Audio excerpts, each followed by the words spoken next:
So hi guys, once again, this is your Dr. Dokshina, and for this video ay magkakaroon tayo ng room tour. So dito nga kami po nga pala nag-stay sa Aero Suites and Hotel, and we got our room for room 311. Ayan. So this is our door to our room. Ayan siya. And we got 2 beds. Ayan si Mommy Bear. Tara na natin kasi mainit. We got 1 bed, 2nd bed, with 2 pillows, and then... Ay, talaga bang naguhubad ka sa video ko? Ay, sorry. So, meron na siya ng comforter. Ang cute yung headboard ng beds. And then, they got itong lights, I think. Ito, lights, ito. Namatay ang ilaw. So, tail light. Ano to isa? Akala ko may ilaw to.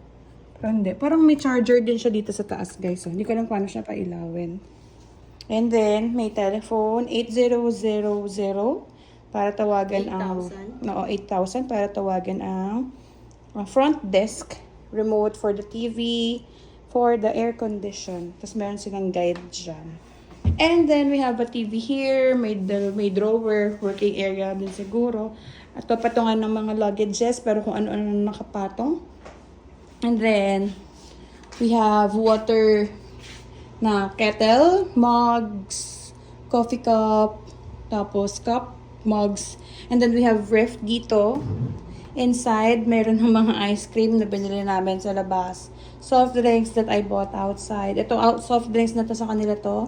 And this one dito, ito provided sa amin to for free. Anything daw na kukunin namin dito sa drinks, sa soda, and water costs 100 pesos and will be paid upon checkout.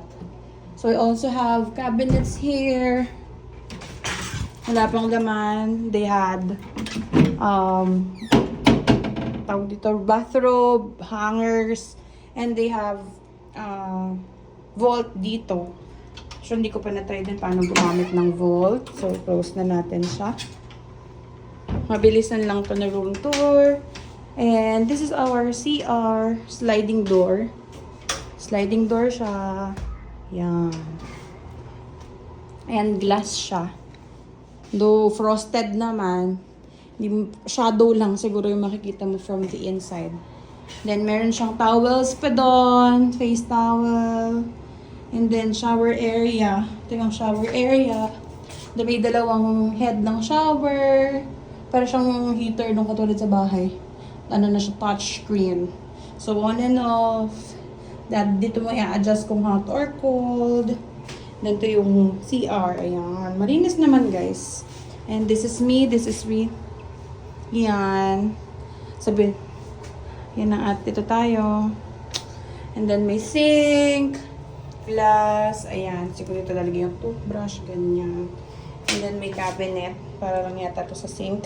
And then we have, naku po, bakit hindi pantay yung cabinet nila. And then we have, ano dito, nagtatagong blower. Tingin ko hindi pa nila to na-attach somewhere. Baka ganyan yan. I actually asked if they have blower prior to arrival dito, but they didn't reply. Hindi sila nag-reply sa akin. Nag-ask ako kung may available na blower. Wala silang reply. So, I brought my own blower. Meron pala. So, kung nakapag-reply sila, di sana hindi na ako nagdala. Also, wala lang din silang room sleepers. So, walang provided na room sleepers. Buti na lang I also brought a room sleepers. Yun lang naman. Pero overall, maganda yung kwarto. Malinis naman siya. Maluwag. For the price, okay na siya. Especially nandito siya sa, for yung peak season ng summer, dito sa Boracay. So again, dito kami nagstay sa Aeros, ano nga ba to? Aeros Suites and Hotel, parang gano'n. Aeros dito sa Station 3, dito sa Boracay Island. So yun lang muna guys, and see you on our next video. Bye!